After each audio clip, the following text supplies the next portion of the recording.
प्रेम चोखलो नूतना है। नरसिंह मेहता जी की जीवनी पढ़ रहे थे।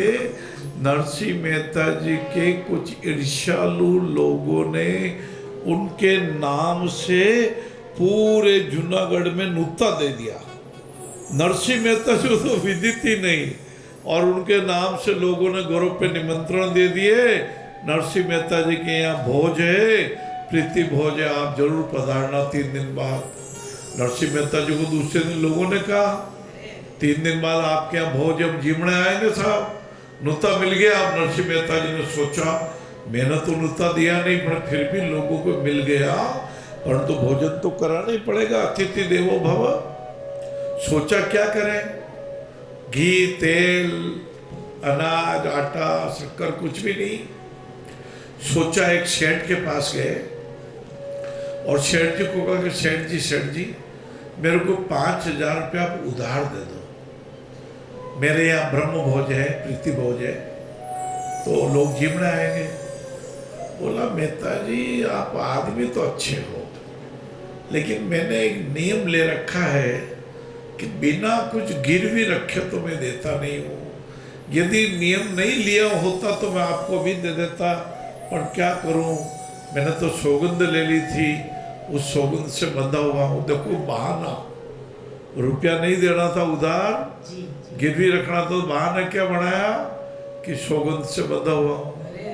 किसी को तुरंत रुपया नहीं देना हो तो कहते अरे क्या बात हुई भाई, आप 2 मिनट पहले आते तो 2 मिनट पहले तो गले में 20,000 रुपये थे, लेकिन 1 मिनट पहले पड़ोसी को दे दिया, अभी नहीं है, क्या करूं।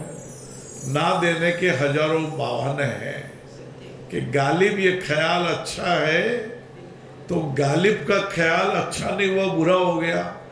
मेहता जी ने कहा कि महाराज मेरे पास तो गिरवी रखने को कुछ है नहीं। बोले फिर तो मैं सौगंध से बंधा हुआ हूँ।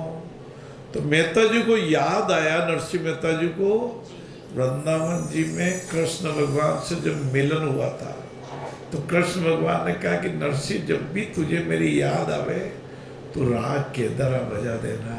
दर्शन दो घनश्याम नाथ मोरी अखियाँ प्यासी रे।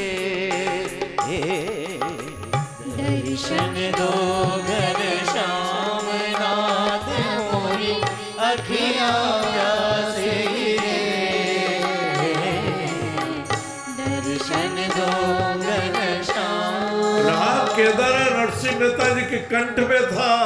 उन्होंने कहा कि सेठ साहब ब्रह्म भोज प्रीति भोज तो कराना बहुत जरूरी है, मेहमान मेरे घर पे आएंगे और ऐसे ही बिना जी में चले जाओ तो मेरा तो इज्जत खत्म हो जाएगी, मेरे को बड़ी लाज आएगी। मैं अपना राग के दरा आपके गिरवी रखता हूँ, जब तक ये राग के दरा मैं पुनः रुपया दे के ब्याज समेत छुड़वा ना लूंगा तब तक अब गीत नहीं गाऊंगा।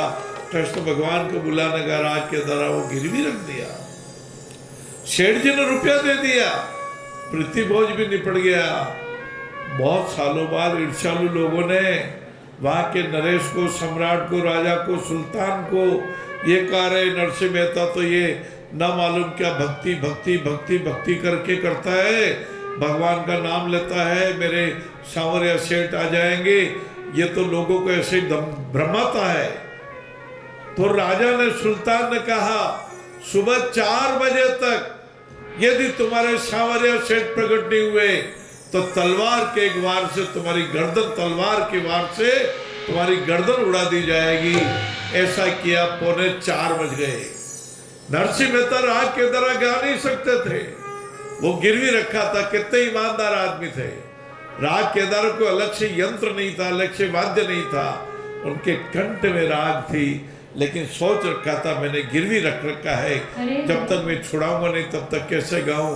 और 3:45 बजे सांवरिया सेठ स्वयं नरसिंह मेहता का रूप धारण करके पहुंचे।